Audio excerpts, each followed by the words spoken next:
Okay. All right. I'm streaming partially here. Of course, I am doing Pandora's Box prep, but part of my prep is to ensure that a bunch of new things that I want to add to my stream are functioning.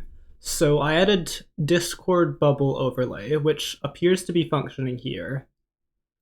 So that's good. I guess I can. I don't really need to hide that because I don't want to forget to turn it on Saturday. But I'm glad that's working. Let me know, by the way, if this is too small. I assume the standard settings that I just use the standard settings for the Discord bubbles are meant for 1080p streams, but I have a 1440p monitor, so it makes things look smaller if I just use the default size.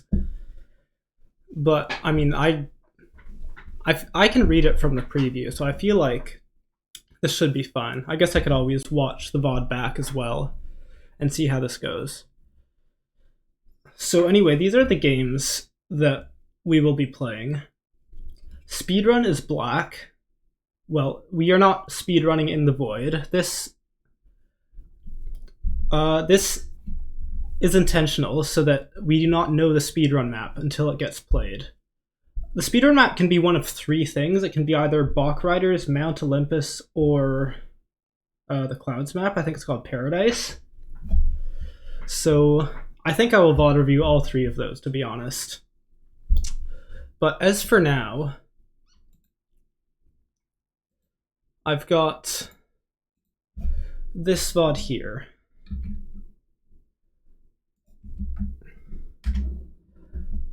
Which might be a bit of a weird one. But I was looking specifically at Jumping Mad 2, since I've already done plenty of VOD reviews on my own. Well, maybe not plenty, but I've done at least what my teammates recommended me. And oftentimes you'll have people recommending very good players.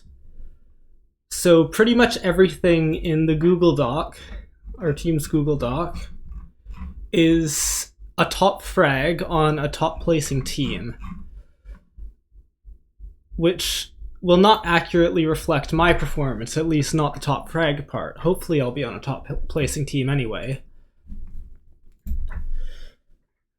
But yeah, so I was looking for a Jumping Mad Pov that did mostly mediums rather than hards. And I've found one here. So we'll start off the VOD review with this.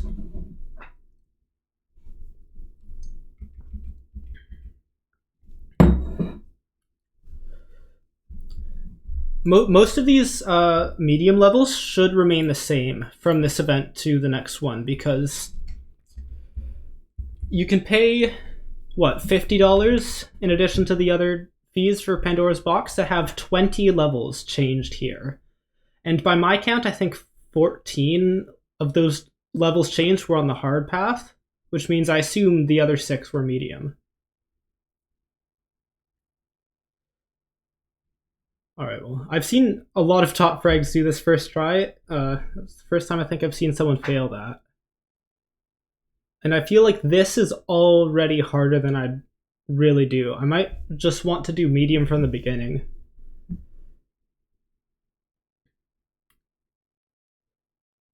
Yeah, I really have to keep in mind the time limit. And I do think I want to do medium from the beginning. Individual hards are not really as important as keeping up a streak. I don't know how well Pandora's Box scoring is known generally. Like, it's not. I don't know. I feel like MCC scoring is just the most well known of the three events because it's also, it's very simple as well. But there are streaks here. And and then it shows the points possible up here as well. So individual hards give 6 more, but then when you start chaining uh, levels of a certain difficulty, you'll get additional points. And yeah, the hard streak gets reset. The medium streak's up to 3. And I think, I mean, I won't get a good score, of course, doing all medium, but it won't be absolutely terrible.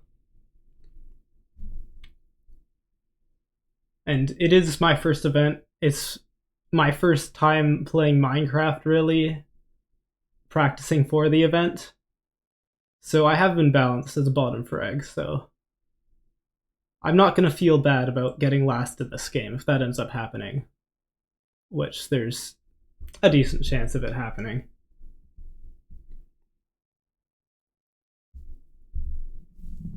And it's not that I couldn't do these courses, but given the 10-minute time limit, it would just be a bad idea for me to try these.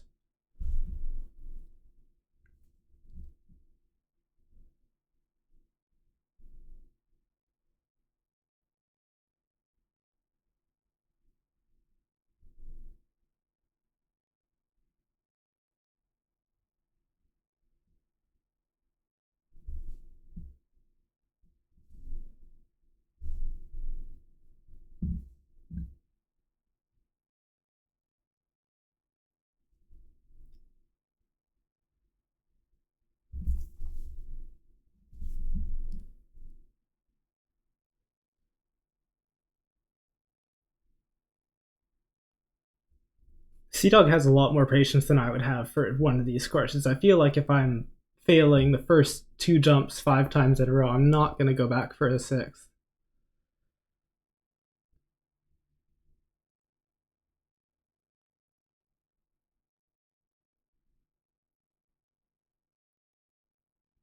Oh yeah, you can tell they are not real carpets actually because there's some weird. If you look closely at certain blocks, there's a specific part where there's stairs and there will be carpet on the top step of the stair but not on the bottom step, and that's how you can tell that how you can intuit that it's not actually a real carpet. I do like the addition of that though, just to show you where you're supposed to go. It gets especially important in the last 10 stages, I think, because those often have confusing decorations around them. And I think getting lost in parkour is just the worst feeling because a parkour a parkour game is supposed to test your skill, and getting lost is not a test of your skill.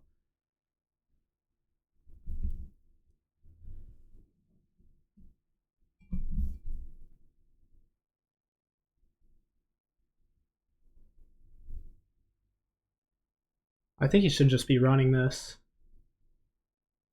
Is that a? That's a slab, I think, over there.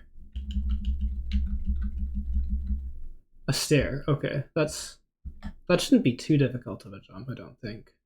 Although I've never done that jump ever before.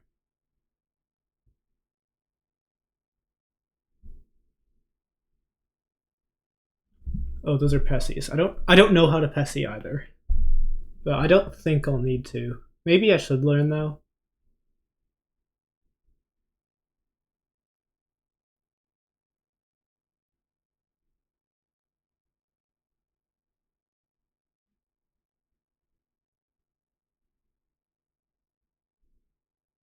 Oh, this level.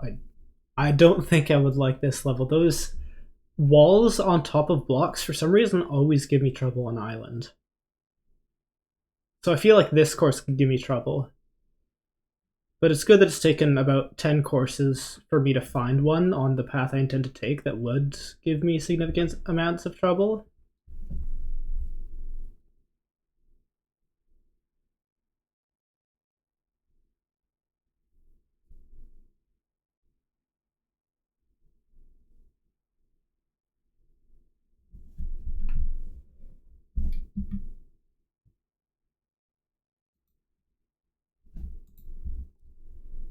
Oh.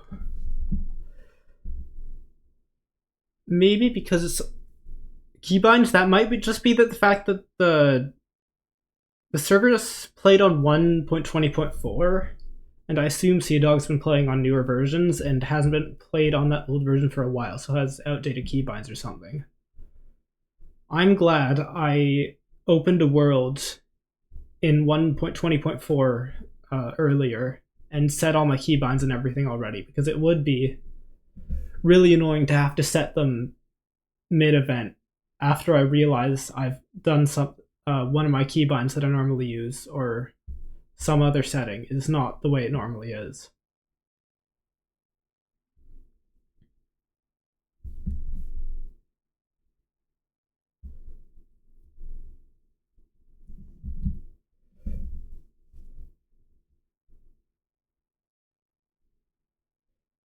This jump is, I feel like, yeah, that seems pretty easy if you just get the right angle for it. Oh, that's a barrier block, it looks like.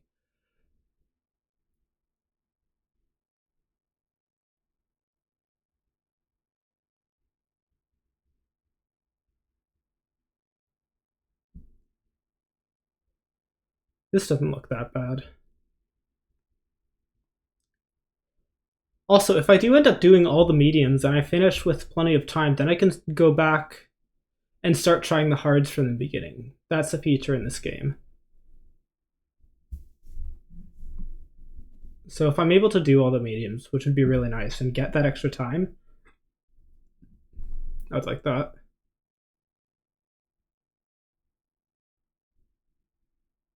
These lighter Neo glass pane things were changed to Neops in Pandora's Box Last Dance. I noticed that event in particular has more than 20 changed levels, and they were changed to be harder, even in the medium section.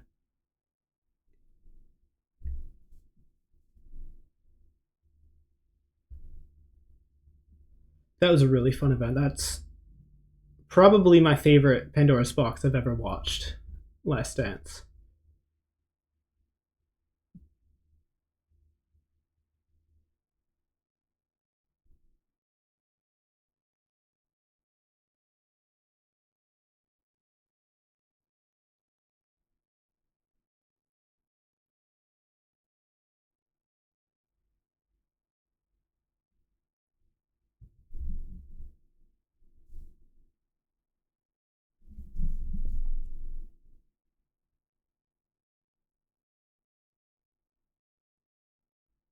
Ooh, chains. This feels like it could be a tough one.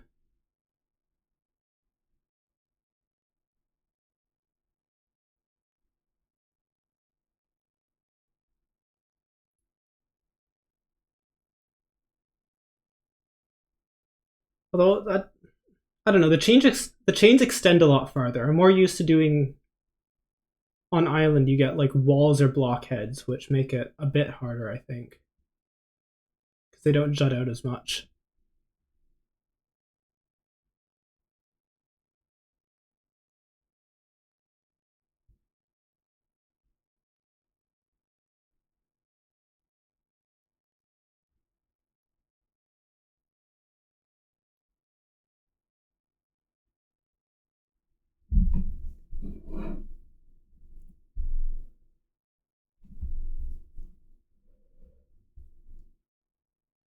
Ooh, that's tragic.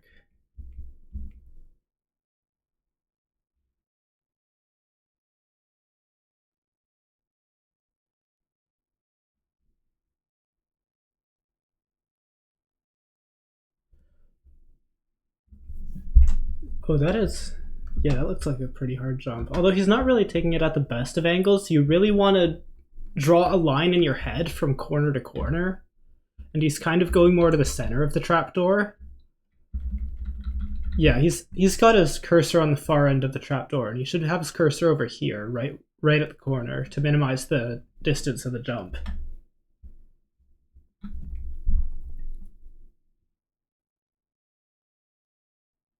Then moves on to easy, which is easy.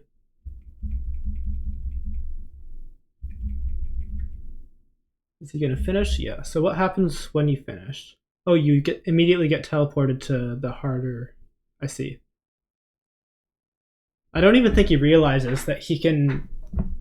Uh, oh yeah, and he's teleported to level 3, which is the first one he'd not do hard in. And I don't think he realizes that he can still do this, attempt this, and potentially get points if he finishes. I should.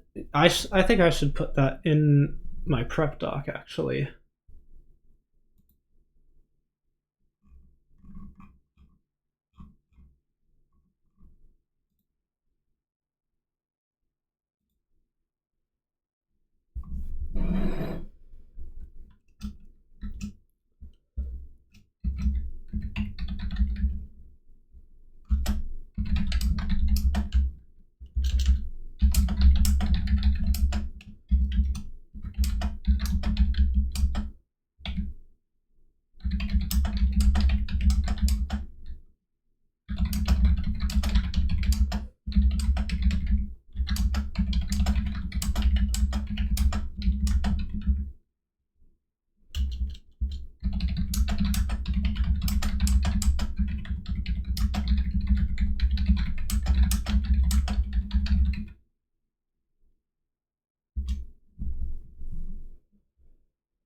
Okay.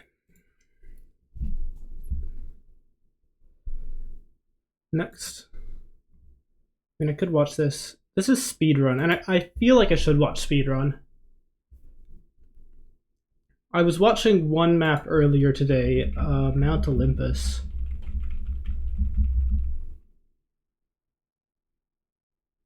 This one is Bach Riders. Am I watching low end pubs for a humbling experience? Yes, I do. I do think people should watch low end pubs more often. Oftentimes, people of any skill level will just be recommended the best players anyway. I specifically chose this one because they do a lot of mediums and jumping mad, and I feel like those are the levels I'm going to be doing. But I might as well keep watching for a few other games. Although I feel like for speedrun in particular is one where you want a higher end player, especially one who knows the map.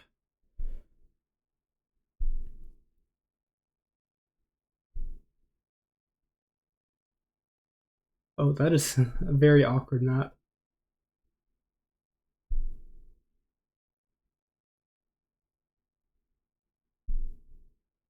Yeah, I don't imagine Valk Riders will be in because I've only seen people say negative things about it. But I might as well watch it. Hold space in water elevator, by the way. Alright, yeah. Oh yeah, that is a good point. I don't know what keys people hold at all when I watch these. So even if I think I have a good understanding, sometimes it ends up being that I don't want to hold a specific key. I only just recently learned that if you look down in the water and hold W, you still go forwards instead of just down faster.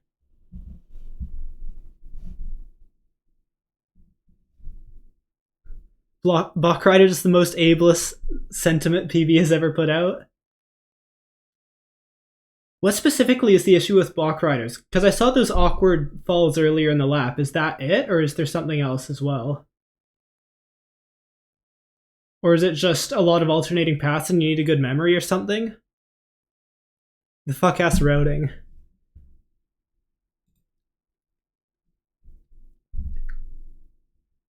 Yeah, there are, especially like the route through the village. There's so many paths there.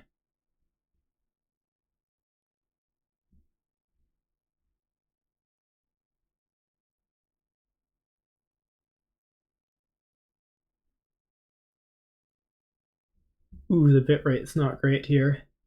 Right, I need to. What's the best? I think the best way to test for this is to go on MCCI, die in Sky Battle, then just fly around as fast as I can as spectator. I think that's the best way to test my bitrate.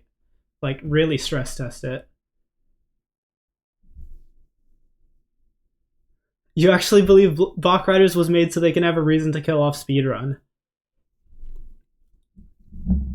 If I have above. Yeah. So last time my bitrate wasn't great, but I realized after when I checked the settings that my settings was on 3000 kilobits per second. I've changed it now to 6000 kilobits per second, so hopefully that'll work just fine and it's not going to give me any issues. But I do want to check. I don't just want to go into the event not knowing what some stuff does. So I will be playing a bit of Island once I'm done VOD reviewing, just to make sure everything is works the way I expect it to, as far as the stream goes. You have VBRP3, ULSPPVT. I do not know what any of those letters mean. You could tell me that's parkour tech and I'd believe you.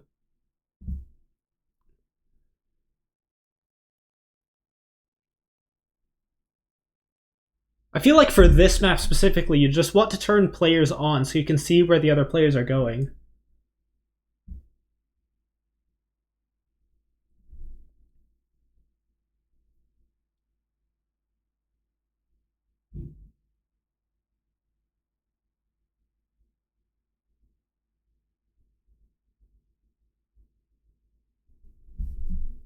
Surprisingly looks good at very low bitrate.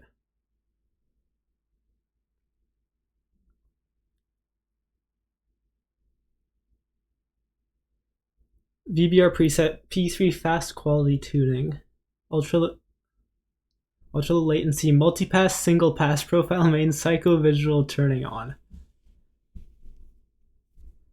I see. I mean, I still don't know what any of those mean, but yeah. I guess if I do have issues, and I mean, I didn't have major issues last time, but I really, really do not like watching a VOD with even the slightest bitrate issues, to be honest, or watching a stream. I just don't like it. So I want to make sure my VOD is something I'd want to watch.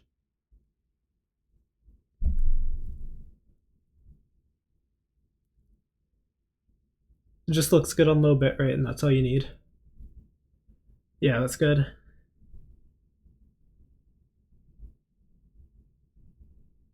I nearly had no Wi-Fi for event day.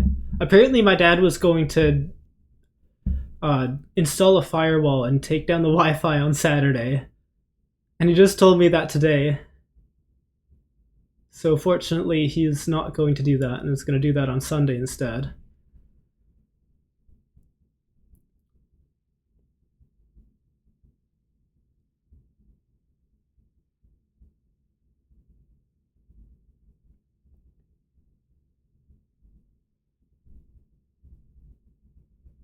Oh yeah, decreasing the quality also makes sense.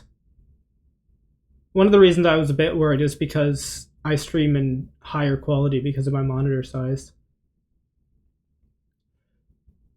What about your frame rate? Do you still do 60 frames per second, or do you do like 30? 30? Yeah, that makes sense.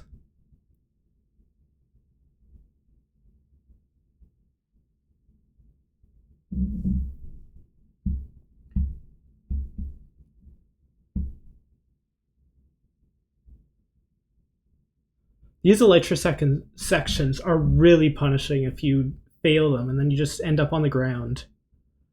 If it's early enough in the lap, or in the section, you'd almost rather you just die and respawn and get your elytra back.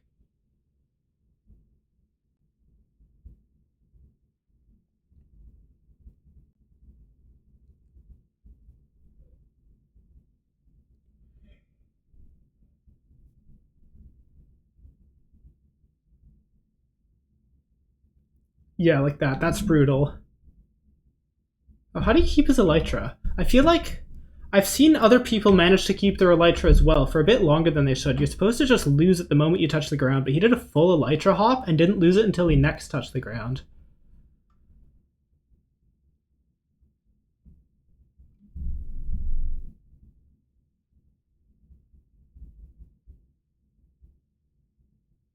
Just a ping thing.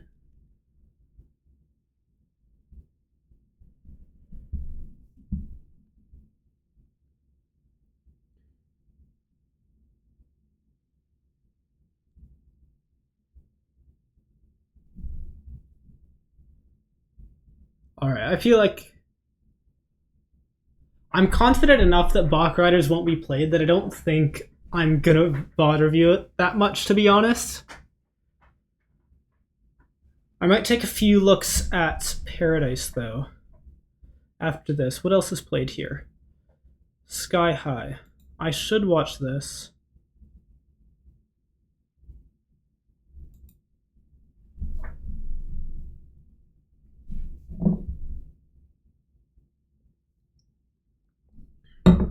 Even though this is not the map, I don't even remember ever seeing this map in a regular PB, to be honest. This must be really old.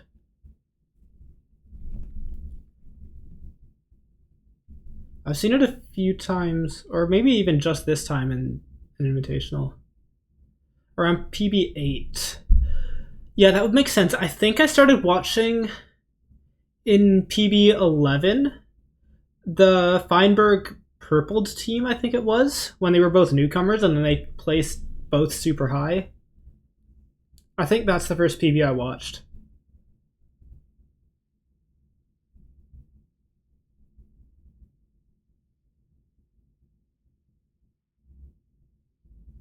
Oh, I need to learn how to loot chests because I've spent just enough time trying to loot stuff from chests that I know there's a bunch of keys you can press to do very specific things with the items. And all I really know is shift click and double click.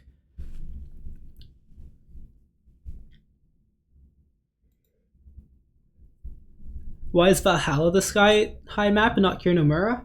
I don't know. I don't really know the difference that much between the maps.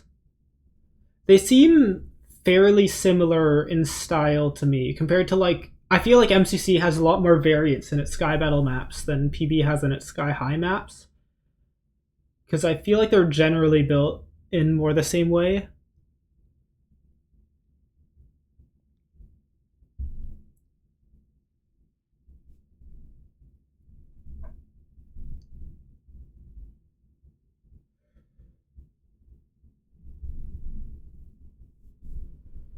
Although Kirinomura doesn't really have the mid is fairly high.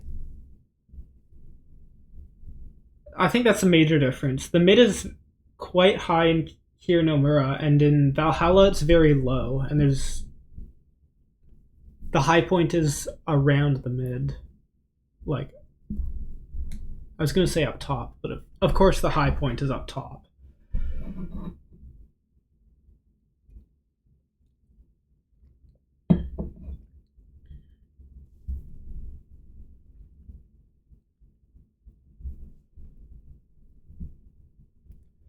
Oh, the mining blocks for resources. I need to remember that. That is not something you instinctually do at all in a Sky game.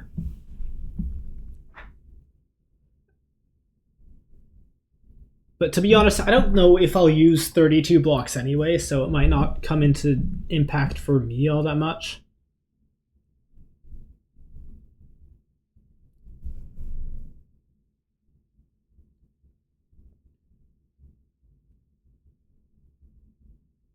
I should definitely help when I can, though, with widening a bridge, for example, just to make sure my teammates have to spend less blocks, so then they have more blocks to work with.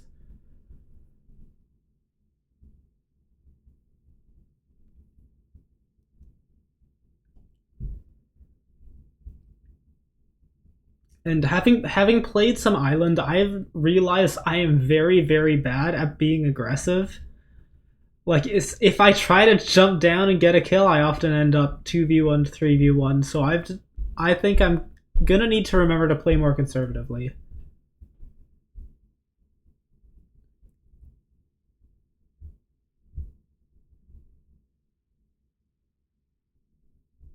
And it's situations that a good player would convert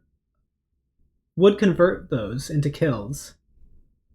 And I'll watch a good player and I'll recognize that they should jump down and get the kill, but I cannot do that, and I need to remember that.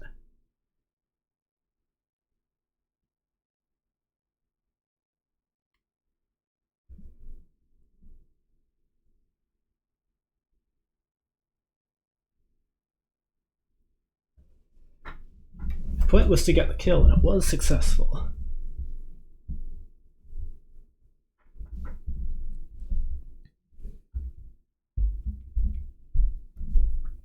I think this is somewhat close to Valhalla with the lowered mid.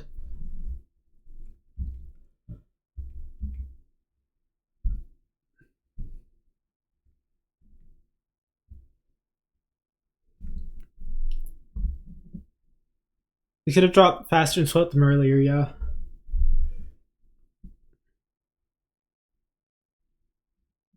Also, like the practice on Island isn't perfect, obviously, because in the event I'll be in VC, so we have better comms. In Island, I have to kind of guess when my team is going to commit to something, when my teammates are, and then I can try to commit with them.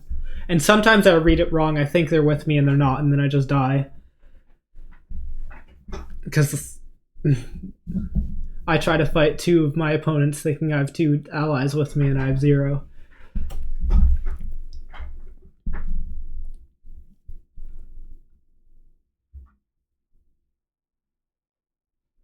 I have not talked to my teammates at all about how they prefer to loot. in Sky High, like what their preferred routing is, and I might just learn that on event day, right before the game is played. But I don't think it will really affect me all that much, to be honest. Oh, that is not good.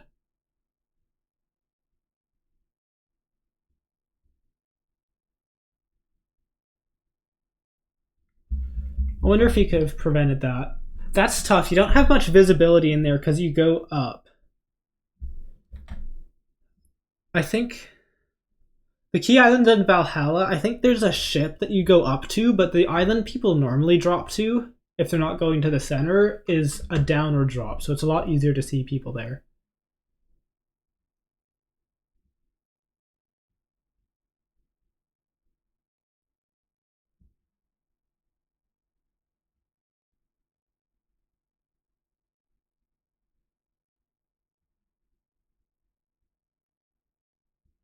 This is rough, and I assume because that guy was in the lead, he is also their top frag, so this team's kind of just screwed now.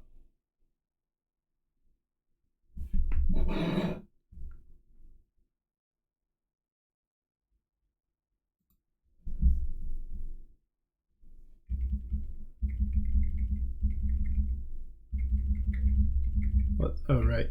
There's a long break to sub out Lackey because someone stood in his block. Allegedly.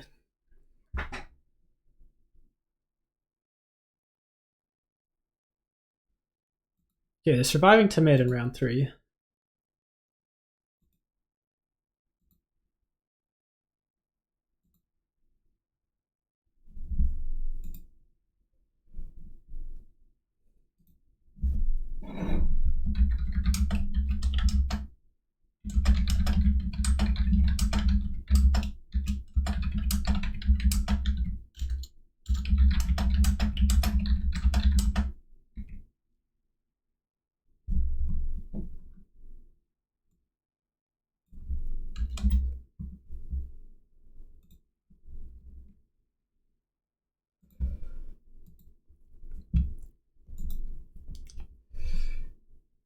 Yeah, I'm not really familiar with the comp for these events. It varies. You can kind of infer it from jumping mad scores, but it's kind of hard. So I feel like this PB is very high comp, huh? Similar to PB11 comp. Wow.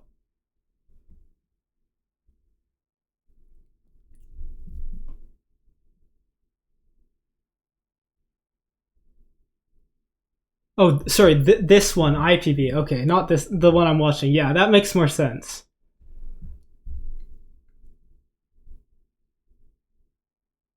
I feel like sometimes in a lower comp event, you can get away with things that you'd be punished for in higher comp.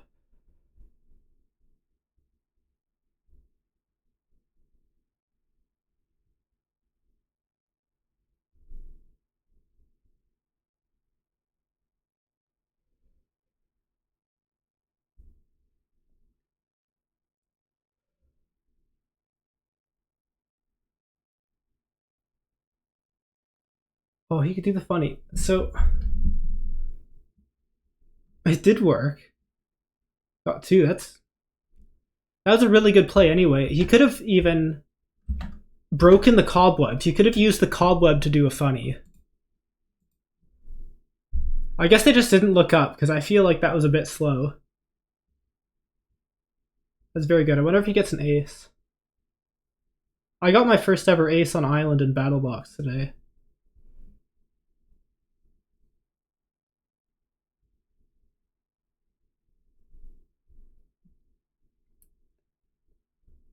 That's good though. If I get 3 kills in Sky High, I'll be ecstatic.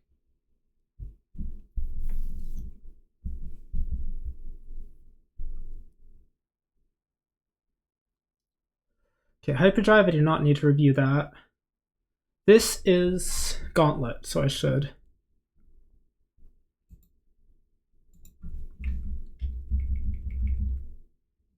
I assume Fire Feet will be benched because that game sucks. And then the typical 5 exclude obstacles. But I feel like Obstacles is not a terrible game mode, so I don't think it's guaranteed to be benched, but it might be the most likely of the other ones. Yeah, Fire Feet is TNT Run, I know that. You. What is your strat for TNT Run? Because I have not thought about it at all. Specifically TNT Run. I've thought about the other Gauntlet games. You ain't sharing it, okay. I'm just gonna run around until I die. That's what's gonna happen, if that gets played.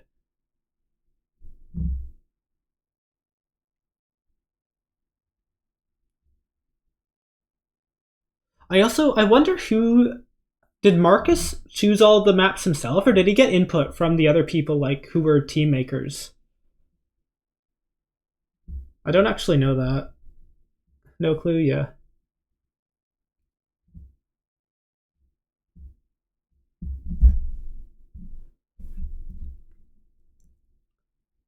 Probably catered the whole roster for him.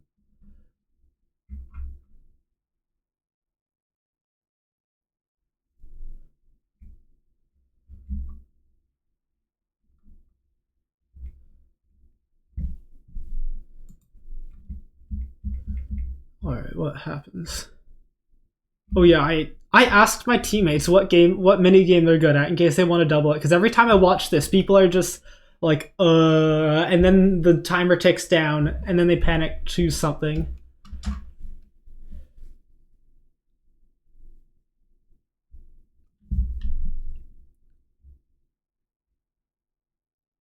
Icebreakers, oh yeah. I wouldn't mind seeing icebreakers get benched for obstacles, even though I'm definitely worse at obstacles.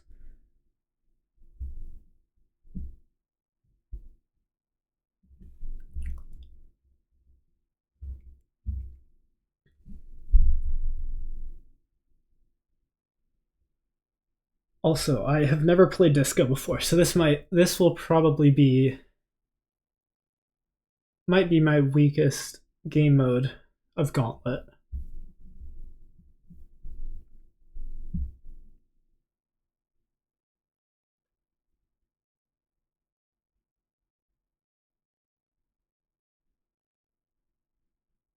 You really hope disco isn't in?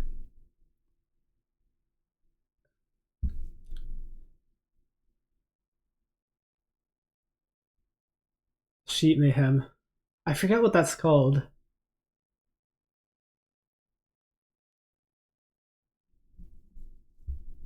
I don't. Yeah, you don't really want to go backwards because you don't get much speed doing that. I really don't get how people can react so fast though. They'll, especially in the late ones, they jump without even having a place to jump to, and then they find it on the fly. I feel like the way I die, I will look for a place to jump to and press the spacebar too late after the blocks disappear. I feel like that's what's going to happen to me.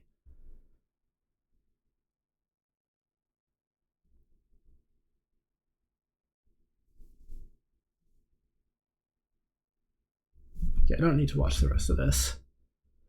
Yeah, sheer mayhem.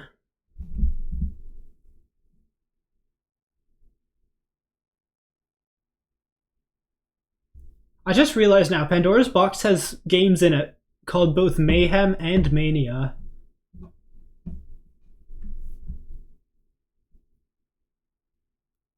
You also have a strat for this? Yeah, I've thought about this one. I know a few things, just I don't know about strats specifically, but I feel like I know a few tips. I wrote them down in the doc. Although it might just be overthinking and I kind of want to play the game. And a lot of it is mostly for late game stuff, and I don't even know if I'm going to get to the late game. Hopefully I do, but... See, I don't know how people are dying this early, but at some point people have to die. And I'm not really sure how the game selects for better players. If it... Because I feel like it's just being in the right place. where there just happens to be less people, so less explosions.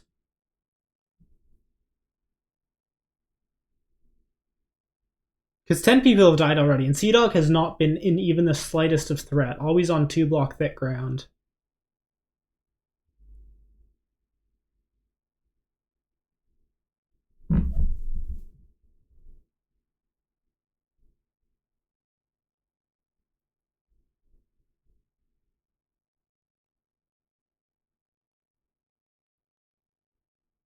If you had really good timing, you might even be able to just jump back and forth between 2 blocks and make all the sheep fall in the gap. But it's really tough. I tried to measure the timing, and it gets faster progressively throughout the round. I think I read something that it's, or maybe just inferred it, I don't remember. It might have to do with the amount of players alive, though, which would make it difficult to get an exact number on it, to have a precise method I could do to always get the timing down perfectly.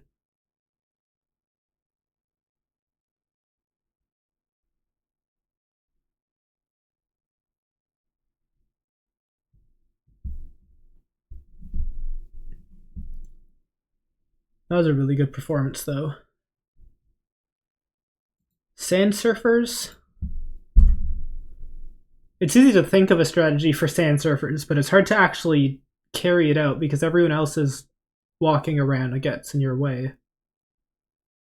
Oh, also, I don't know about the sand either, how consistent that is.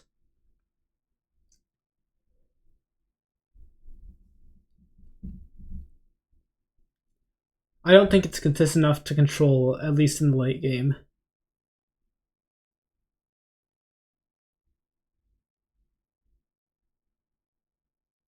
So I feel like this is less of a strategy game and more of just jumping around. There is game sense involved a bit, but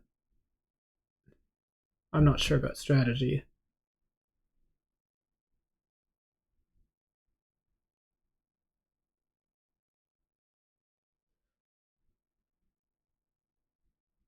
I feel like he was a bit lucky to survive that.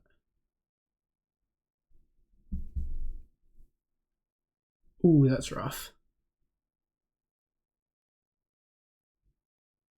Some people can just get out of this like Houdini. I feel like if I was in that situation, I don't. You can imagine what you want to do, but it's hard to get the sand to fall precisely in order to do that.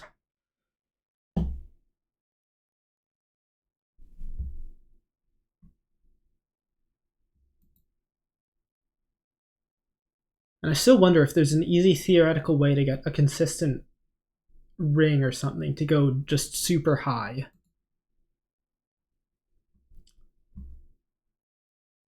I don't know. I don't really want to think too much about sand surfers. It's not that interesting of a game. This one I'm looking forward to. Nair didn't finish it last time though, which is alarming because otherwise I'd just say this is our best minigame easily for my team. But I think I'll be good at this.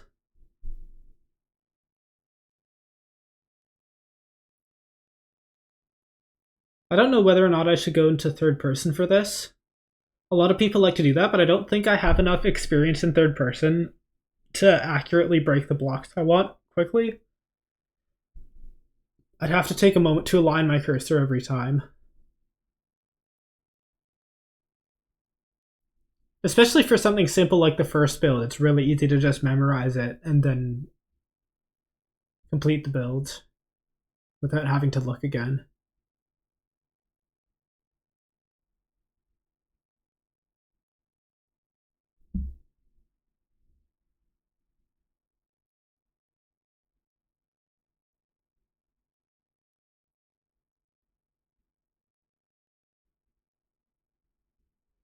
I wonder if there's a way of thinking about this. Like, I could decide to do all the breaking and then all the building, or vice versa, and maybe that would help me out.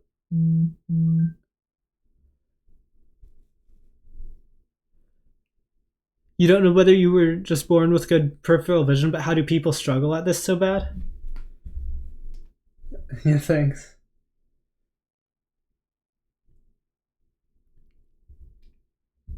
I I should get a mic arm at some point if I stream regularly. I still keep it on the desk, which makes every time something on the desk moves or I place a glass on the desk, you get a big sound.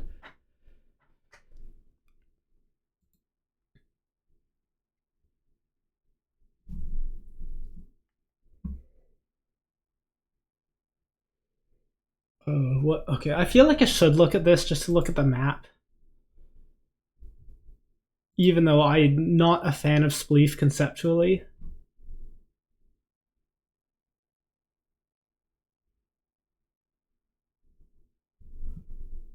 I don't know if it's a good idea to stick with your teammates. I feel like 3 people on the same team look like a very juicy target to me.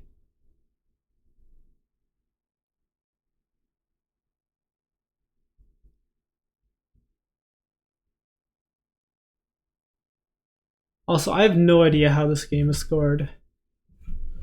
I should probably look. It does say right before the game is played, I think. 6 for a kill, 2 for outliving a player, 10 for winning the game. Okay.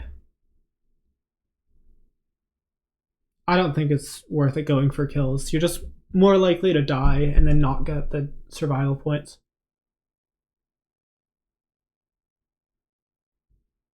Is it possible to somehow rush middle instantly and try to separate one person in the middle so that on this game? That's really interesting.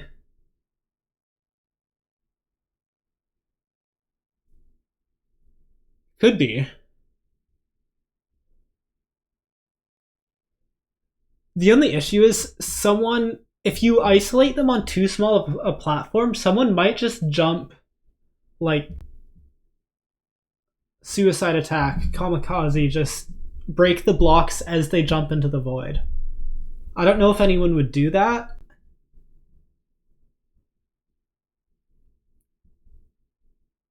People don't usually play dead center because that's the main center of attention. Yeah, not many people are staying in the dead center. Yeah, the higher platforms are also interesting. But people aren't. If you can isolate that quickly, that could be an interesting idea. But you would have to do that fast. If you just stand on an if you just stand on a high platform and the ground around it is still there, people are just gonna go up to you and break it because you can't reach the blocks beneath them. So it's fairly safe.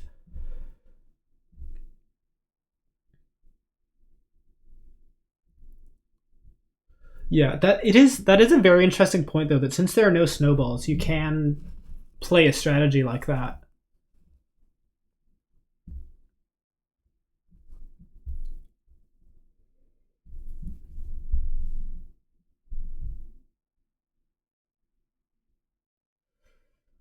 Alright, Temple Lockout. People really love this game, and I just am not familiar with the strategy. I think it's a fine game, but I wouldn't call it a S tier game. That might change if I specifically learn strategy, but I'm not really sure. I'm excited to play it though, because right now all my perspective on my opinions on every game are just from me as a viewer. So I would like to play these things, see how they feel to play. Your team strat for this is so cooked.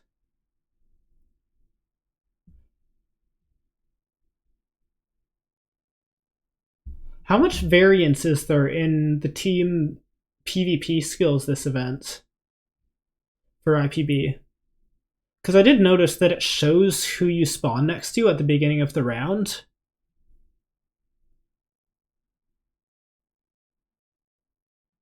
But I feel like the teams seem to be fairly balanced outside of blue being a bit weak.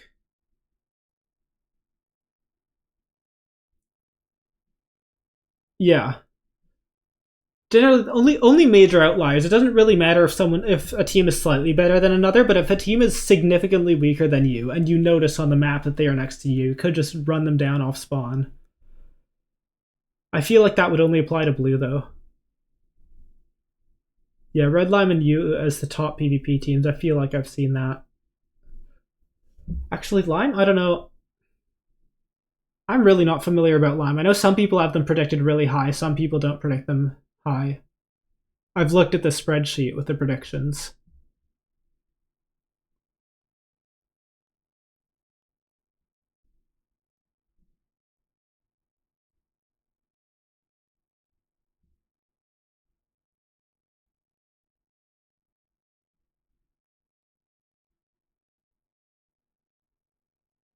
Also, I know that the instinct is to offhand map, but I feel like you don't need the map in a fight, so you might as well put the bow in your offhand and keep the map in your main hand. Lime is just going to have to play off of aura rather than skill.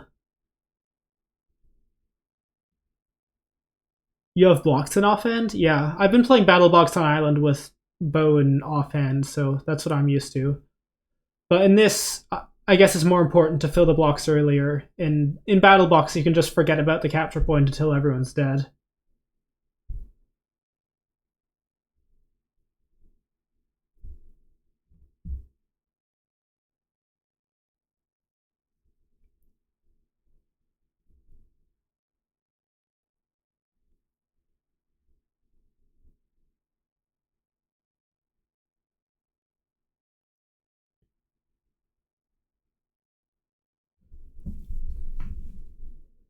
Sometimes as a solo player, you can capture the very middle point and it will just never get retaken, because if multiple teams get into the room at the same time, they'll just stare at each other from across the map and no one really wants to go into the center and capture the point because they don't want to risk their life.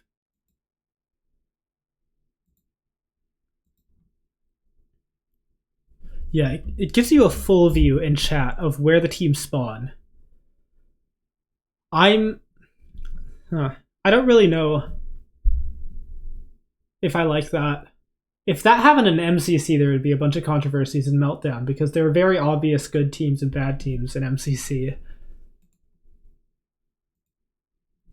I mean, people were angry when just by chance a good team ran into a bad team in 3 straight rounds.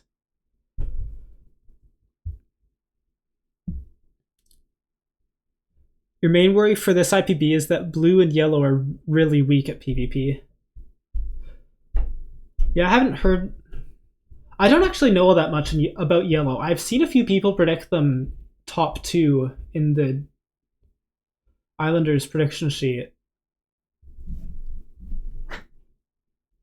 I think I've seen every team predicted top 2 except blue. And actually, Speeds put blue in top 2, but I don't really consider that to be serious predictions. If yellow's weak at PvP, though, that seems alarming because I don't know what games they are supposed to be good at. Because I know for movement, orange is supposed to be the movement team. They also don't have an IGL. Kelsey is okay at PvP, but Air Yo-Yo and Magix aren't PvPers at all.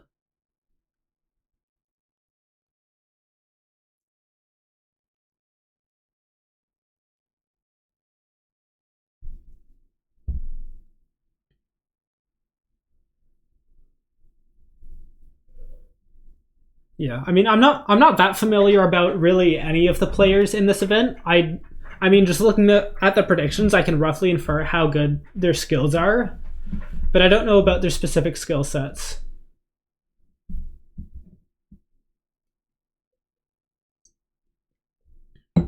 Because I generally don't pay attention to the smaller event community.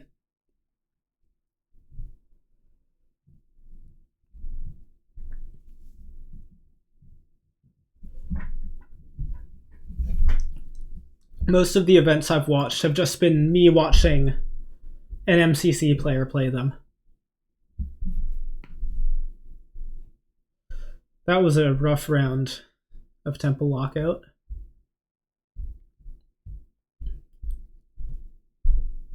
I don't know if you did the math, Olive, but it's actually pretty interesting. I think 3 capture points are very close to equal to 2 kills plus damage, plus the equivalent damage in terms of points.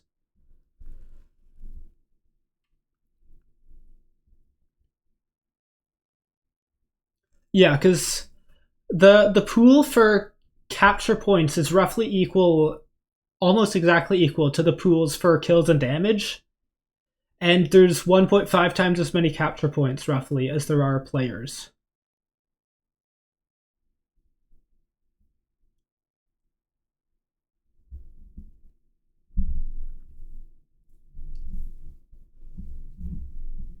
I'm not sure how useful that information actually is, but it's interesting to know.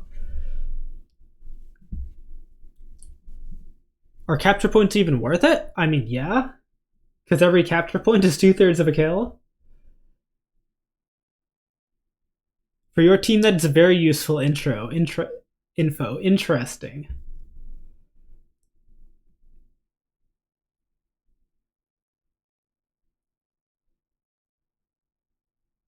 I know you can do funny things with this game, but I don't know if they're actually good. You can just intentionally not capture a point in order to be stealthy because people would automatically assume that uh, teams are only move around where they can see the capture points.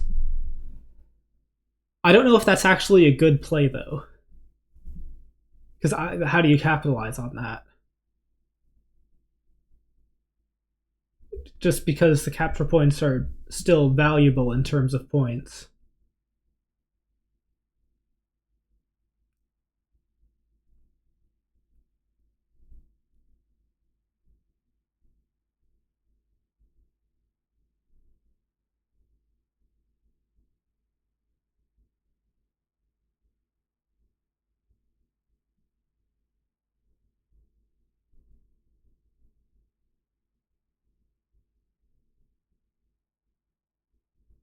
It's funny how middle's somehow one of the safest points in the game. If you capture middle and have a full team sitting in mid, that point is yours.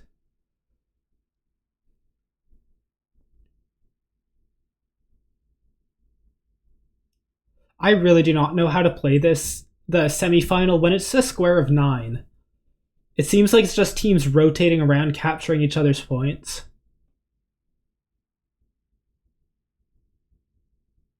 Because people still just love avoiding fights.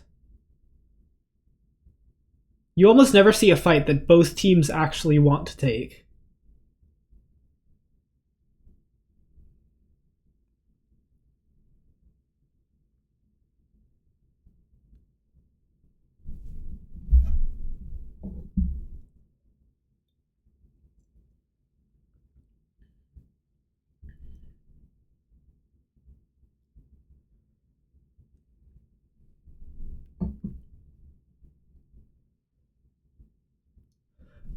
Olive, do you know if you can offhand a trident and throw it?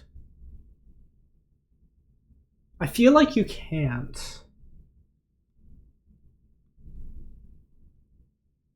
It's not gonna cut. What? Wait, so if you throw it from the offhand, does. Wait, does it come back to your inventory or no?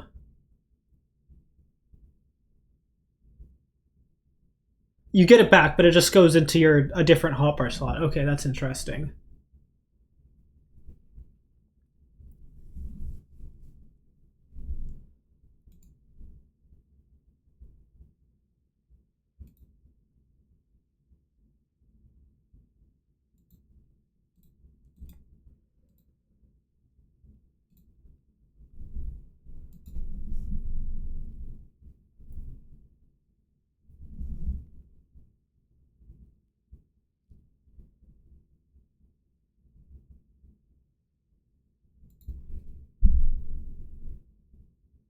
It's hard to.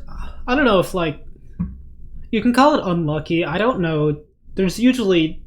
The majority of teams are alive until the final few rooms, and only one of them can end up surviving in the end, so it's hard to call anything unlucky.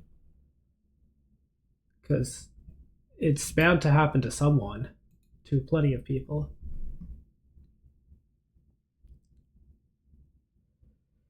Next is Minor Mania. We are not playing that. And then Trials. I do like watching Trials.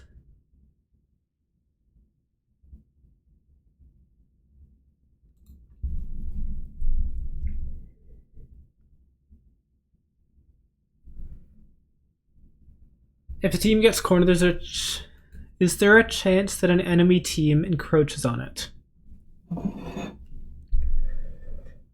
That didn't spawn next to the team that ends up getting the corner.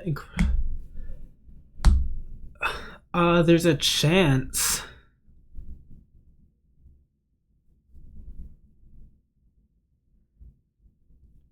But you don't really have to worry about that. Because if you get at the corner, I think you're generally in a good position.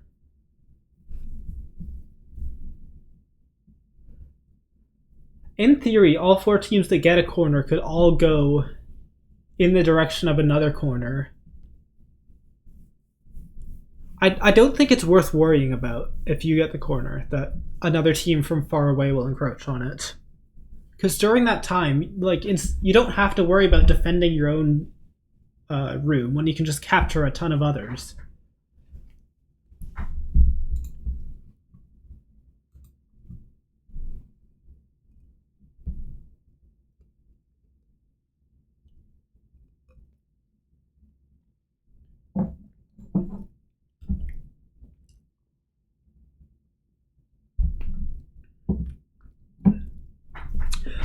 I'm curious for Echo Chamber. I wonder how many teams are going to go row by row and how many teams are going to go by number. I think row by row was a lot more popular in Last Dance. And your team is going to use a hybrid. Interesting. I wonder, I mean,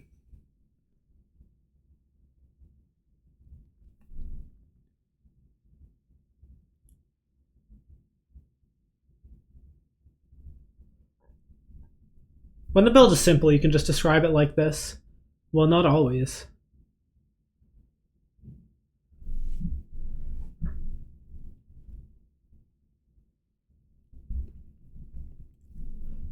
I wonder if you could consider our strategy to be a hybrid, but I think it falls... I don't know if I describe anything as a hybrid, to be honest. I feel like it all falls under the definition of one or another.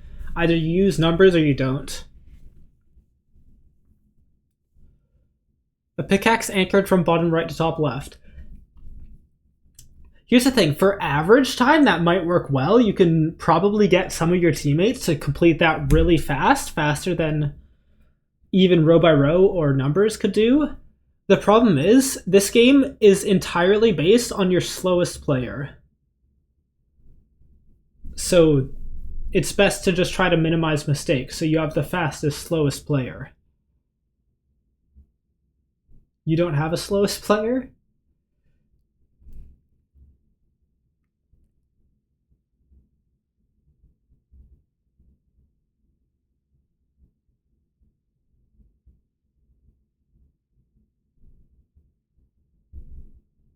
Your entire team is intelligent and it's beautiful. Okay. So are you expecting to get first in Trials of Fire then?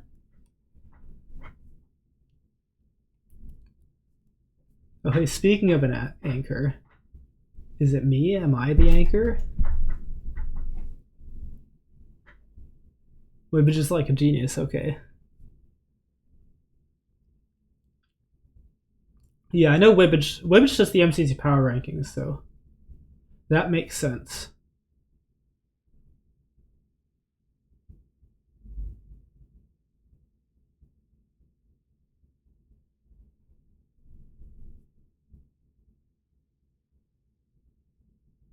Grudge is also good at Dead Man's Dungeon. I really hope Dead Man's Dungeon is difficult. I liked the PB Last Dance one, but I feel like that was intentionally made to be more difficult than normal. Some of them I've seen are just really easy. I kind of wish there was more. I don't know. Sometimes I feel like it's too guessable. Like people are able to guess off of partial information. I know it's not good game design because you don't want teams to be spending 5 minutes on this and DNFing, but I'd like to see harder Dead Man's Dungeon. The game is 20 minutes, yeah, but you have to do five different trials. You can't be spending 5 minutes on one of the shortest ones.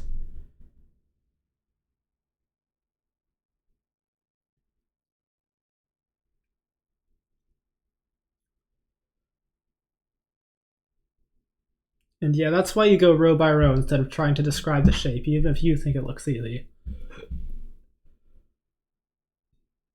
I need to talk to my teammates about that actually.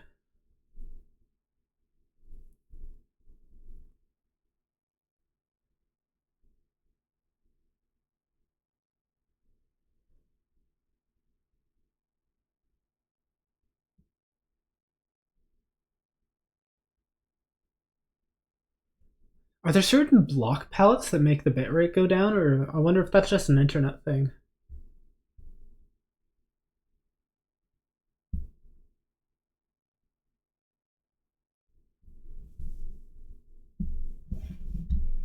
Yeah.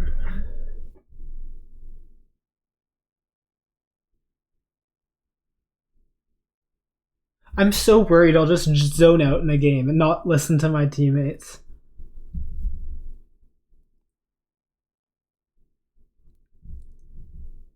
General colors, if there's not much of a contrast, that makes sense because everything's red or crimson here.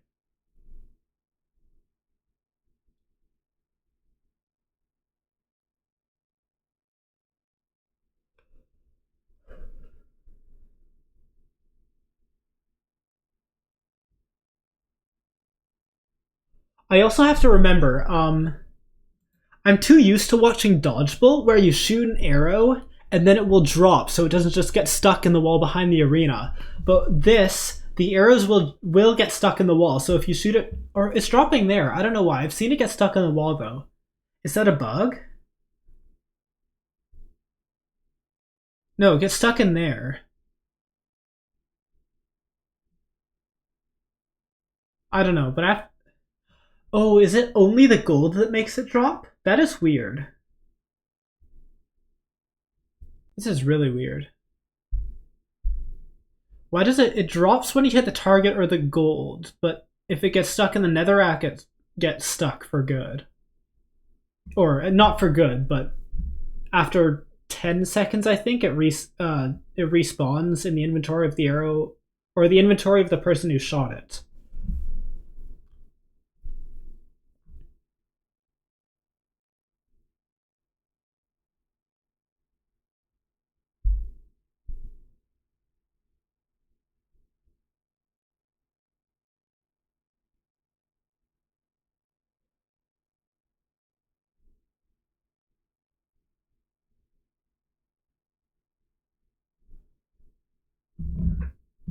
I don't find Double Dart to be all that entertaining to watch.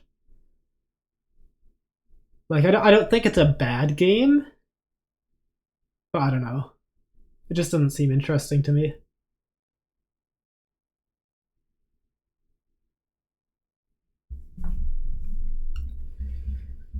Dead Man's Dungeon.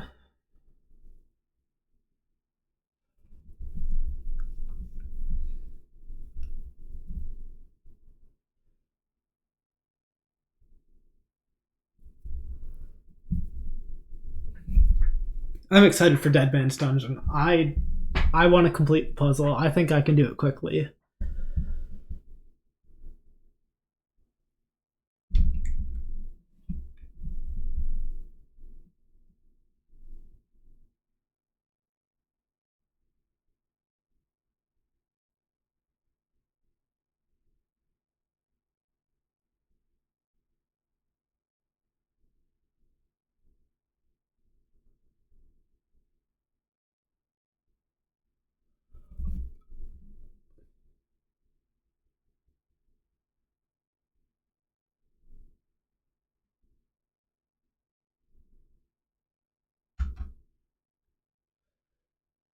Okay.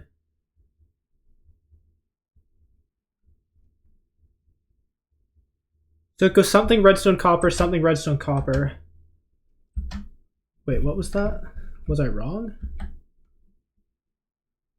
Okay, someone just doing it where.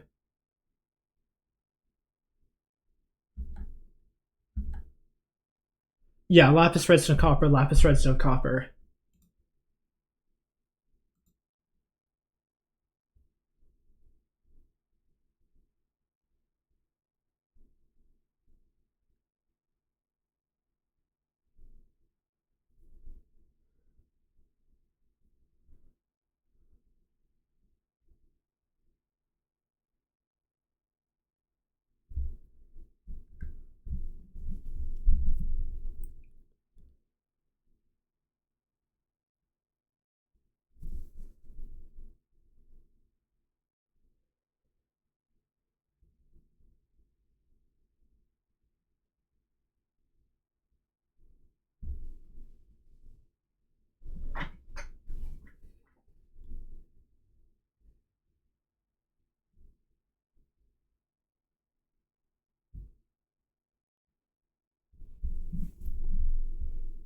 I don't even know if I need to watch this game. I've seen it before. Think I don't think there's much strategy I can gain from that. Like mentally I know what to do, and that's about it. This one I should probably watch because I did talk with my teammates today finally to see what position people want to play in the kitchen. And I will be playing on the opposite side.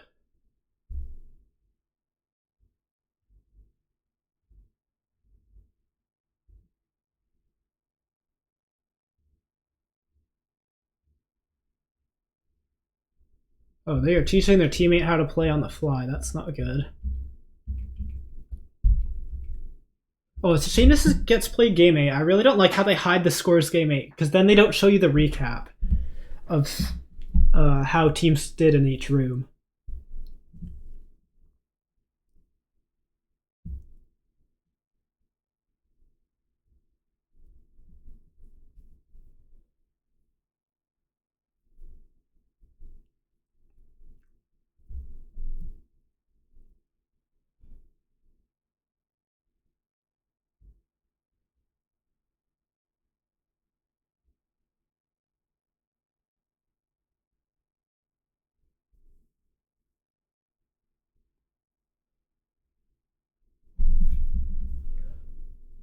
I honestly really do not pay attention when people play Hell's Kitchen.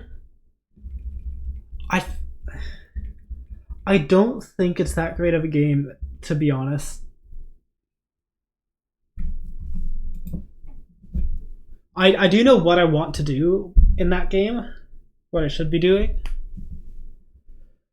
But yeah. Okay, what else was I going to watch? I need to watch Colosseum, because I did not watch any Colosseum at all.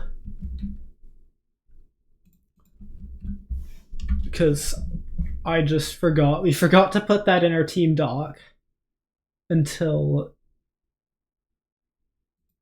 after we did our first VOD review.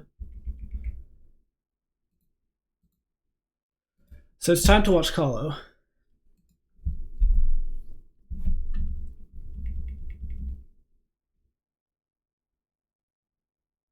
Quick charge. That is definitely faster than Quick Charge 1. It must be 2.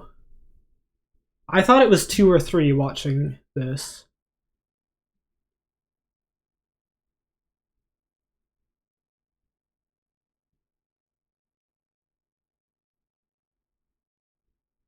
He's just going up and hitting people. Wow.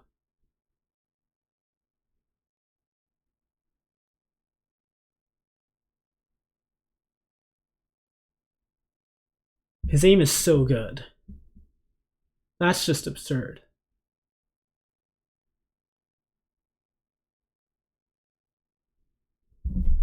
Oh, hello. Someone is in the Discord call, but I was...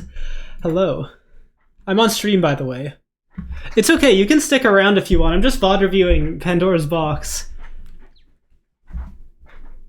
Hi, Arca. How are you doing? Have you played Pandora's Box before? Oh, okay. I guess you can't give me any tips then.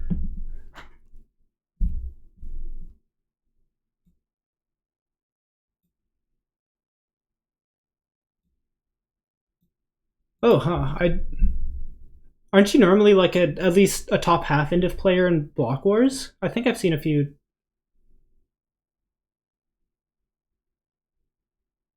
Is the comp just a lot higher in testing or PB testing compared to Block Wars Origins?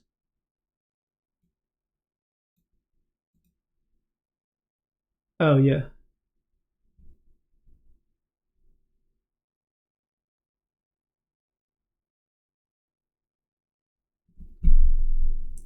Huh.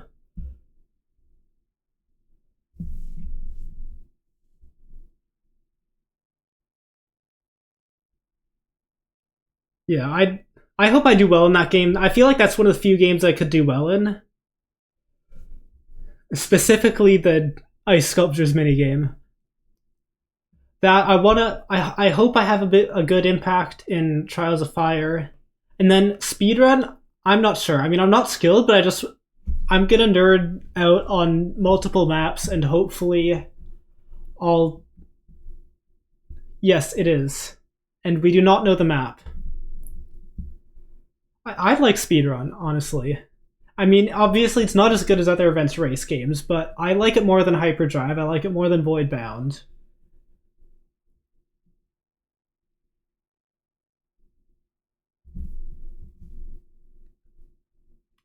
Oh yeah, well I don't like the instinct. Oh, you can't hear them. Wait, hold on. Okay, my stream cannot hear you. Is this?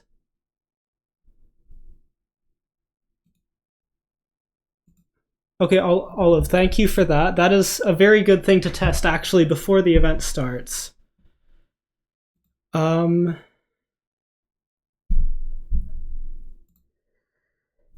Okay. Sorry, do you mean you can't hear them at all, Olive? Or is it just that you couldn't hear them over the video? Yeah, you can't hear him at all. Okay.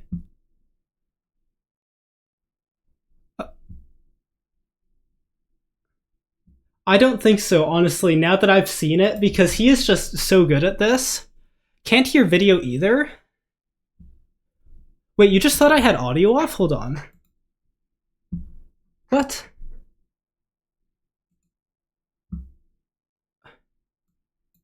I... Oh, wow, huh.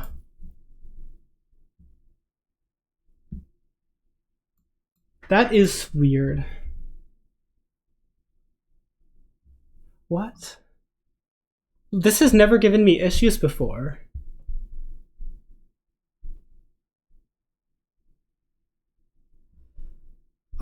I guess I could open my own stream, see what I hear.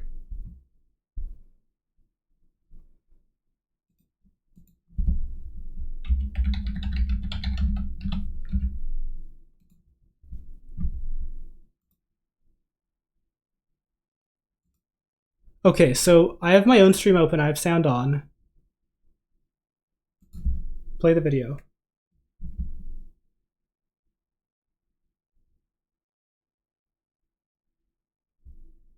Why is it doing that? Huh. Okay. Honestly, this is more important than the VOD reviewing. Yeah.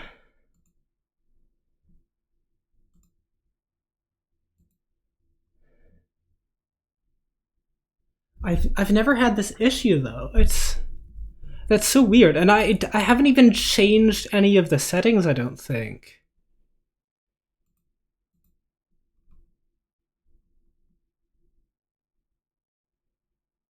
Um. Huh.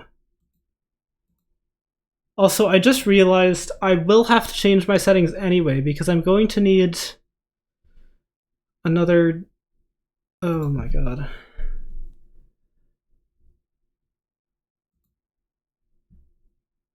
I might have to I might have to, when the stream is over, look into just OBS stuff and figure out how to get this audio to work. But I don't know why you cannot hear the video, because that has worked before. And no, my audio output is just in general not working for some reason.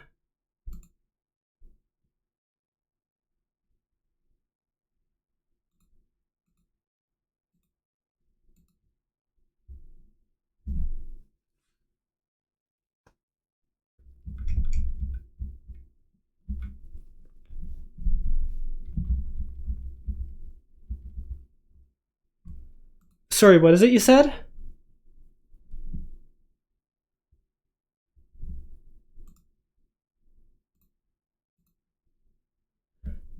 Yeah, that's the interesting thing. I've had that issue before, and I've...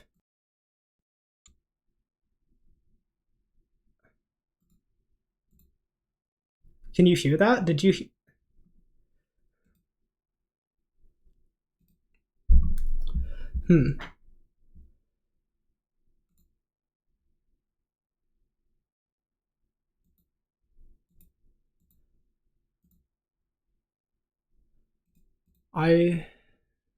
I should keep my own stream open.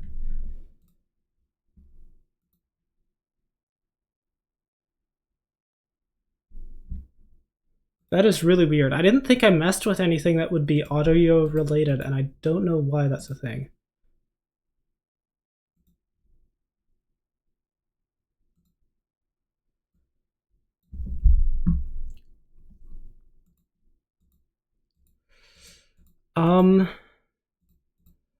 I might just deal with it later. Yeah.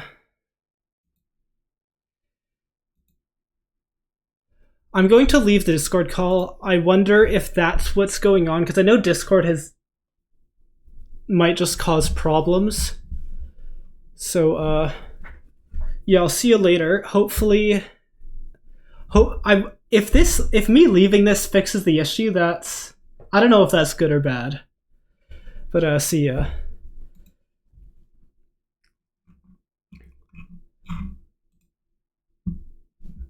Okay. Turn the VOD back on. Do I close Discord completely? Might as well.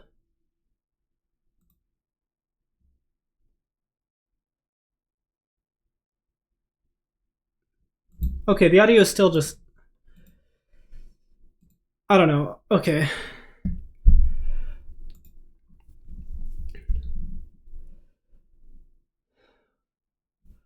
Whatever. Audio is not that important. I'm going to go find a lower frag who has played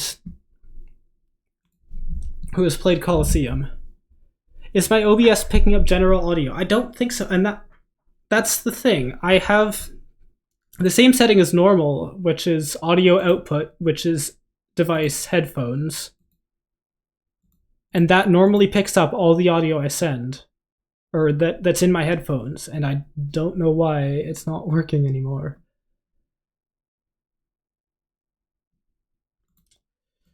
Anyway, who competed in...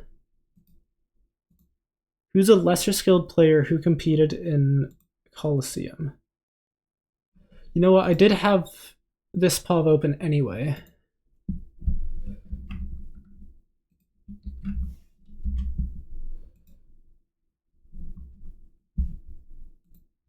Am I in one of those Patreon PBs? No, I'm in Islanders Pandora's Box. So yeah. Well, it is one of those commissioned events. Technically not Patreon. Alright, Yo-Yo Slime Colosseum.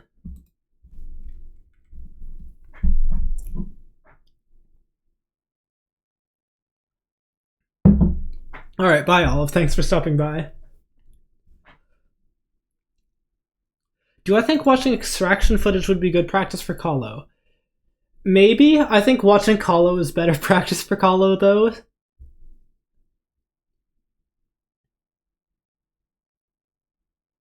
Although I think Yo-Yo also plays aggressively, though. He really does.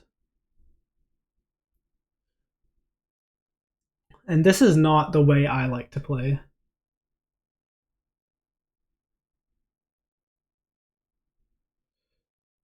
He's good with the F5ing. I need to get better at quickly F5ing like that.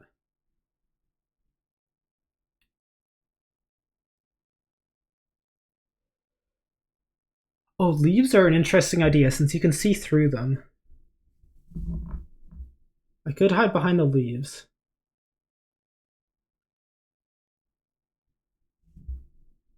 Oh, that was fast.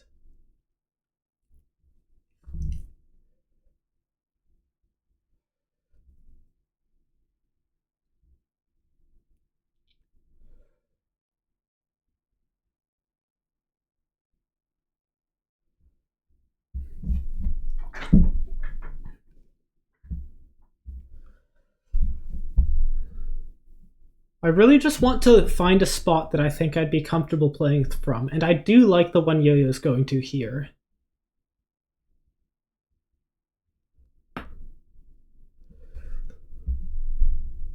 It's either that or those leaves, and I think I'll stay at the wood. Of course, this is all hypothetical if we end up getting here. But I plan on it.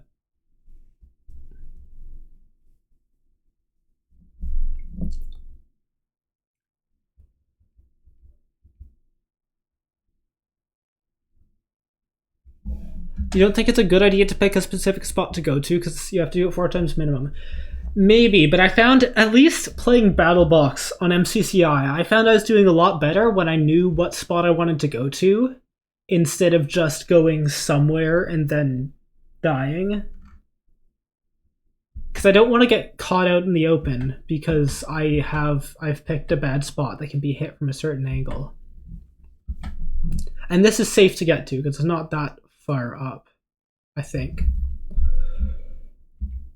I mean, you get a glimpse of them there.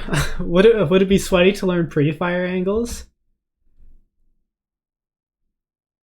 Because that's an interesting one. The specific route he takes.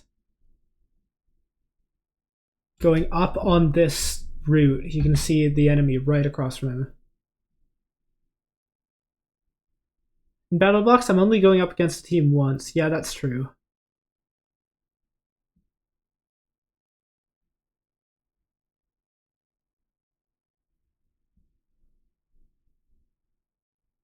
I still think it's just a good idea to play where I'm comfortable, though, and not think too much about that.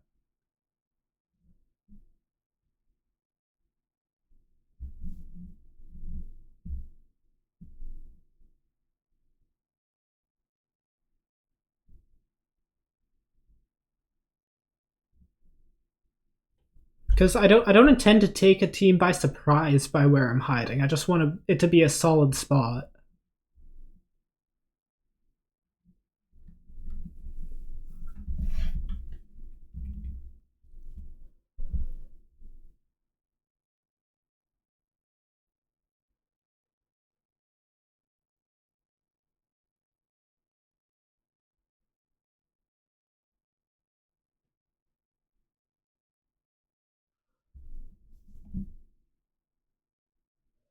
I should also be aware of who's in the middle, because if there's no pressure on the middle, there's some good spots in there.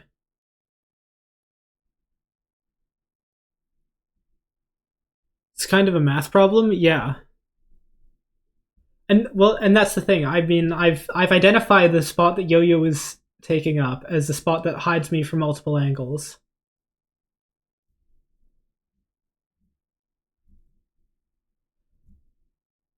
Like generally, you want to be shielded from the angle towards your opponent's spawn and the angle towards your center, the center. Yeah, doing it on the fly is important. I don't think I'm gonna end up being that good at Coliseum, but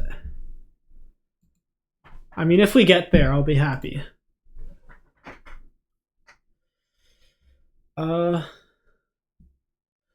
Right. I wanted to watch speedrun. Specifically, Paradise.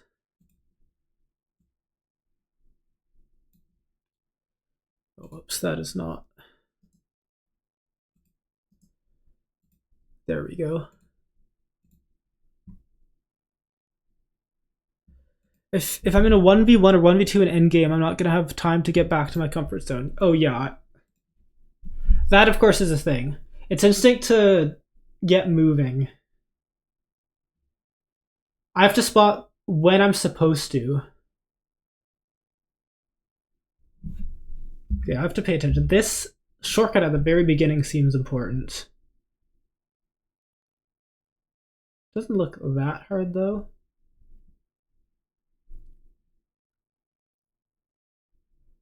When I was watching Mount Olympus, I found a lot of minor things that I want to do. I am not doing this. Okay, I need to remember that. Do not do this if this is the map that gets played. Oh, he goes the wrong way. Okay. That feels fairly easy.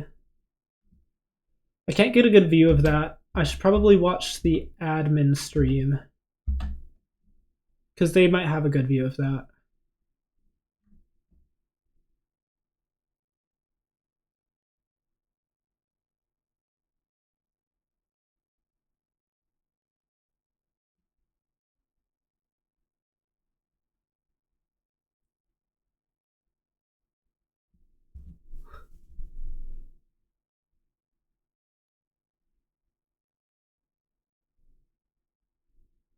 This map seems...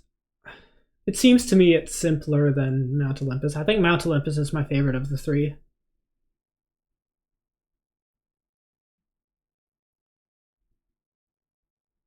That's a really good path. You get so many speed boosts.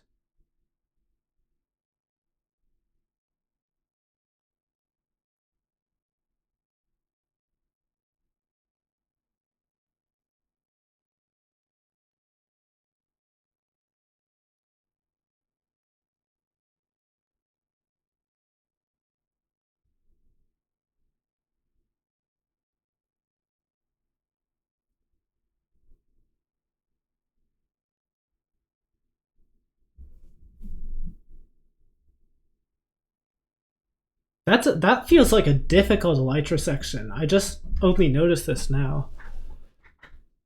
That feels somewhat tight, and there's a lot of glass panes around. Is there? Are those gray glass panes? It's hard to see, but I feel like there is, and that yikes. And then you have to go up. That is going to be hard. You have no advice for speedrun. Yeah. It just learn the map.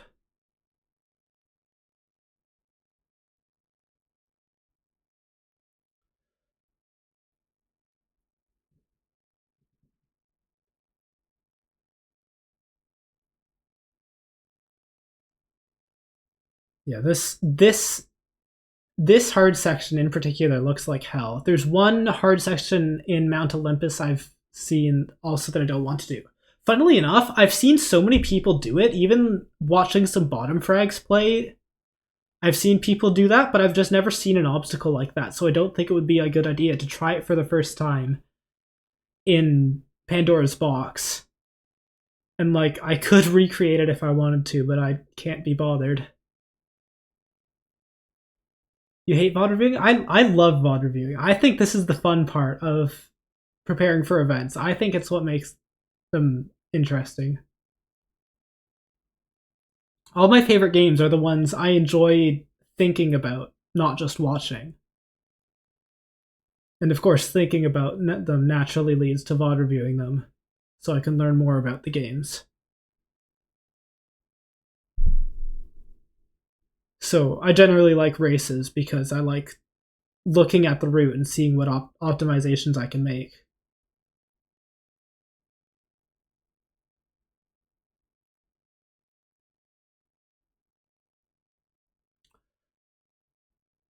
That's a good straight line, and it looks like there's no panes at the very top. Oh, that makes... Okay. That is really difficult to notice visually, but it looks like this yellow block is part of the ceiling, but it's actually part of the floor beneath it. So it makes it look like this is a lot smaller of a gap than it actually is. That is weird. Okay. Hopefully I'll remember that on Saturday if this is the map that ends up being used.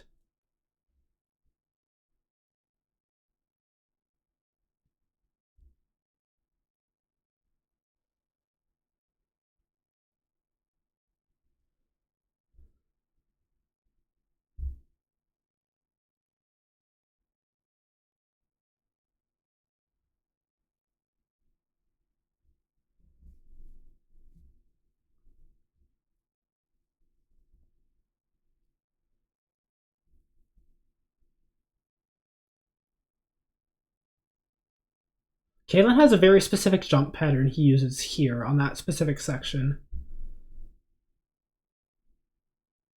That's something I would intentionally memorize if I knew this was the map being played.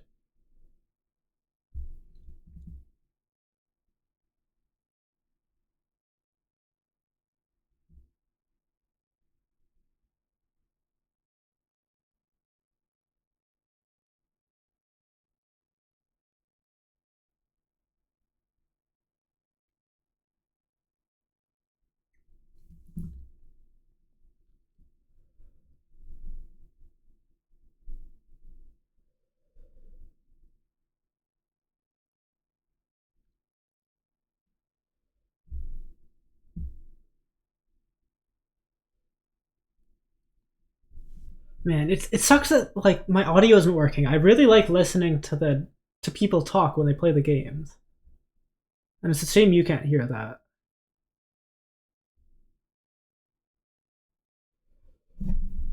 Anyway, there's one more thing I need to test. I think I've done the VOD review I want, so it's time to load up Minecraft. What can you see right now? You can see a black screen. Interesting.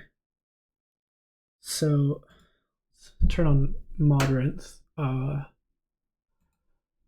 try to get on MCC Island. So I'm using game capture on OBS for the first time.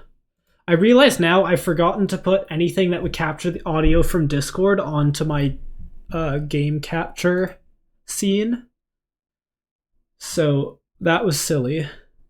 But since I've had those Discord audio issues anyway, I now know that I should remember to do that.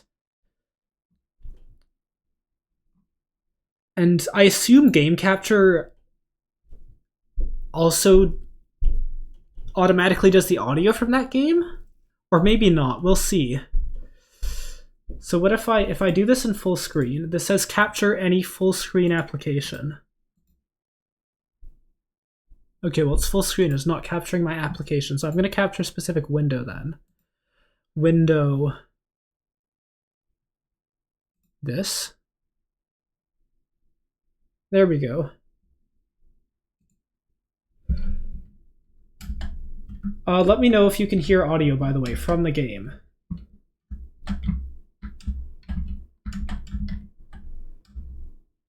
I really hope you can, because if not, that's just one more thing I'll have to fix, but whatever. I think I should really do a stream tomorrow at some point.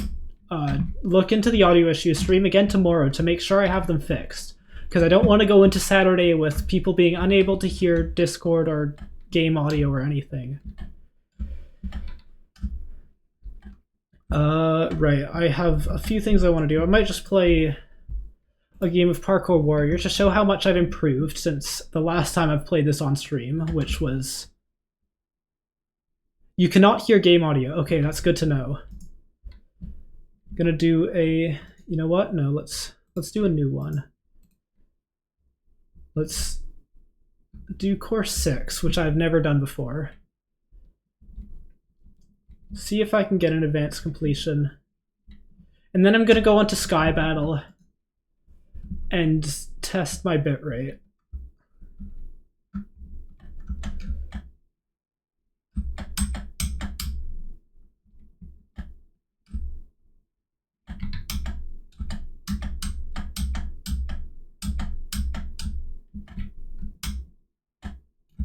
Oh my god. Oh, that's tragic.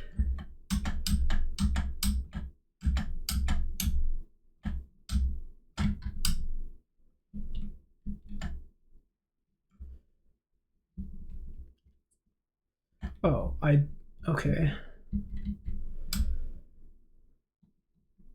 Not familiar with ladders in the slightest. I have to let go. Oh, wait, so both space and W make me go up? Interesting. How close am I to getting an expert? I'm not sure. Course 5, I think, looks fairly promising this time. I've never done it before. I have not done the very ending, but I think with all the side paths, I think that it's a possibility. But I said I'm not going to go for it right now because I'm not really interested in spending a lot of time playing right now. And in fact, I should not be even doing this one. This is going to get in the way of a potential expert complete or advanced completion. I just want to test what needs to be tested at this point, and then see what's wrong with my audio and fix that for the next time.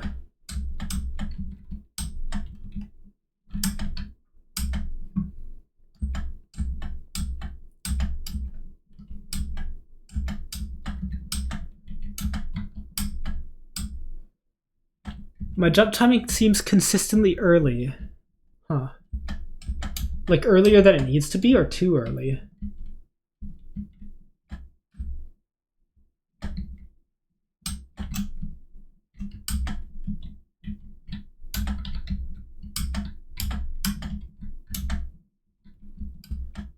There's some specific jumps that I know I'll jump too early on, but I think generally, I guess I don't do anything that's hard enough where I notice.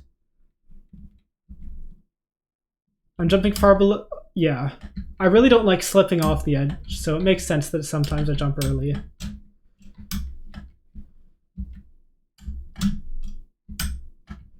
I'm probably jumping early there as well. Okay, this is a tough one for me.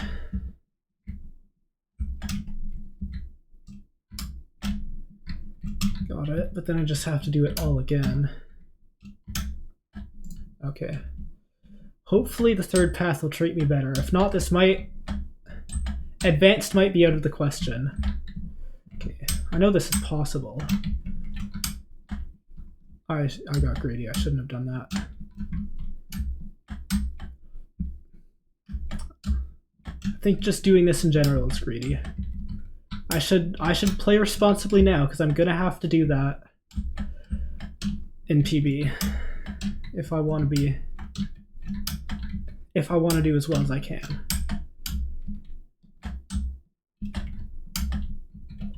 Where do they even go here?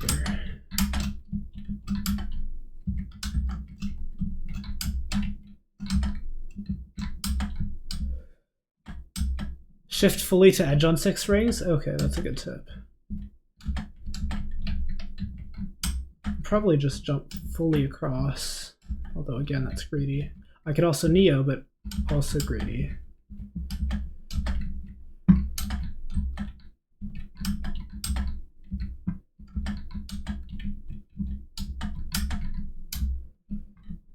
You hate this level? Yeah, it's so awkward. Okay, this is not good PB practice. Oh.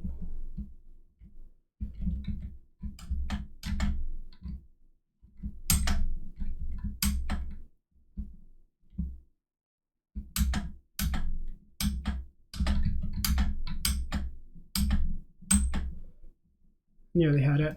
I think I'm just gonna go to the end. I'm not getting advanced anyway. Just end this, get on to Sky Battle so I can test what I want to test.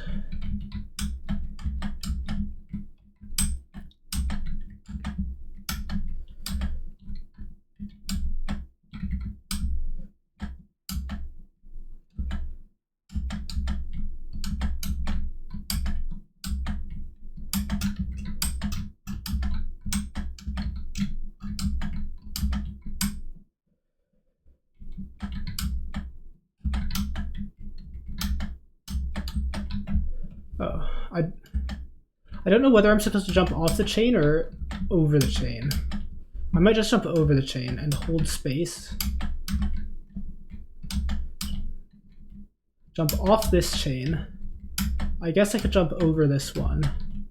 Jump over this one as well. And over this one.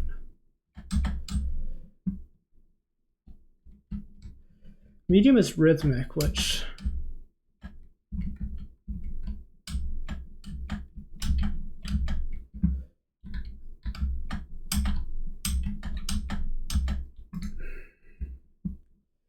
I'd need to practice that one a bit to get a good time on that. And also, again, rhythmic is not a very good... Not going to be very helpful for Pandora's box practice. Even though I personally like the rhythmic stages. Yeah.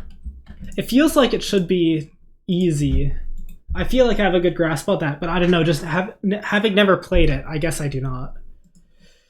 Sky battle time.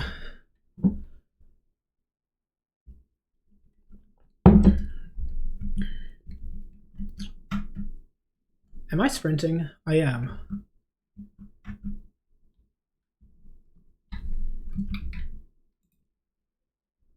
I am, right? Huh. I thought I had toggle sprint mod on, or like the show if sprint is toggled, but guess not.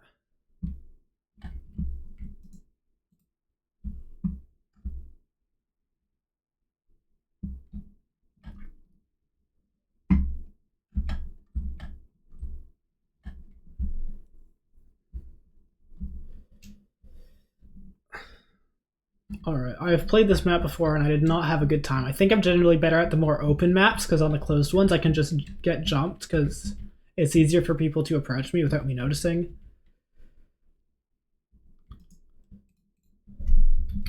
Okay.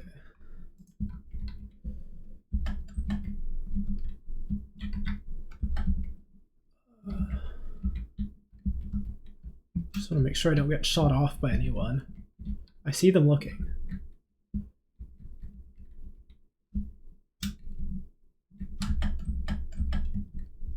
Yeah, I knew it. I knew it. I knew you'd try that.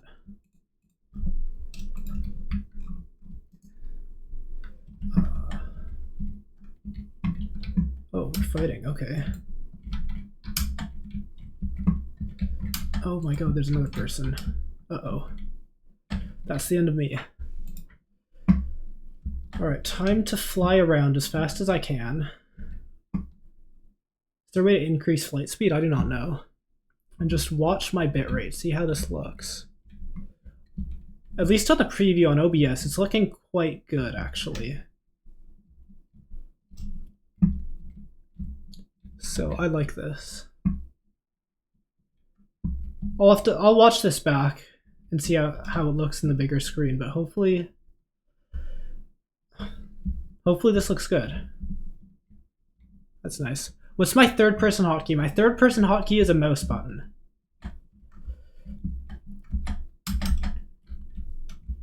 I thought it was important that I'd be able to move around fully while toggling for third person. I'm not really sure how important that is, but yeah. Anyway, I don't really need to requeue. I've done what I've come here to do. Alright, that'll be it for my stream for now. I think I will stream again tomorrow at some point, hopefully with functioning audio. So yeah, thank you all for watching. Thank you, Orca and Olive, for helping me with my, or at least mentioning my audio issues and trying to help. All right, good night.